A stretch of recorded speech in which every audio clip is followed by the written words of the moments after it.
Hello class! Today's changes in Blender's code are a masterclass in what it takes to maintain a world-class creative tool. While you won't find a single headline-grabbing new feature, the work done on August 14th is arguably more important as it reinforces the software's foundation. This is the difference between building a flashy prototype and engineering a reliable professional application. The day was dominated by stability fixes and deep-level refinements. We saw significant attention given to grease pencil, with fixes for SVG export, snapping, and how projection operators handle complex Bezier curves. Across the board, developers addressed crashes in workspace switching, fixed uninitialized variables in Mantaflow simulations, and prevented errors in the core math library. Think of this as mechanics fine-tuning a high-performance engine. Every small adjustment contributes to a smoother, more dependable ride for the artist. Let's break down 5 key technical concepts from today's work. First, we have VSync, vertical synchronization.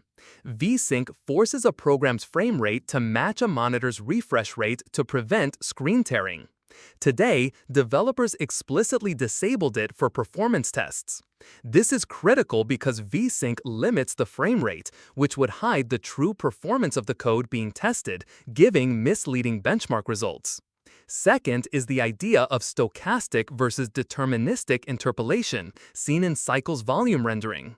Interpolation is the process of intelligently guessing values between known data points. For the velocity of a volume, a predictable or deterministic method was used for consistency. However, for rendering the volume itself, a one-tap stochastic method was chosen.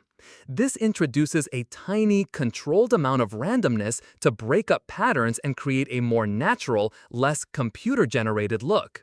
Third, we saw multiple instances of refactoring.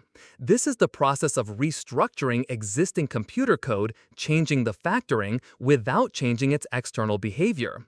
The armature function bone is visible was refactored for clarity and efficiency. Refactoring doesn't add new features, but it's essential for making the code easier to maintain, debug, and build upon in the future. Fourth, a simple but vital concept is bounce checking. A fix was added to 2D painting to prevent drawing outside of the image's memory area. This is like putting a fence around your canvas. Without it, the digital paint could spill into memory it doesn't own, causing unpredictable glitches or crashes. It's a fundamental practice for writing robust software. Finally, we have the Vulkan memory allocator VMA update. Think of the VMA as a highly specialized librarian for your GPU's memory. When Blender needs to store a texture, mesh, or shader, it asks the VMA, which finds an open spot efficiently. Updating this library to a newer version brings bug fixes, performance improvements, and better compatibility with modern graphics cards, ensuring Blender runs smoothly on the latest hardware. Today's commits reveal the disciplined, often invisible work required for excellence. It's a powerful lesson that true progress isn't always about adding more. It's often about perfecting what's already there. As you develop your own projects, remember that stability and polish are what elevates a good idea into a great tool.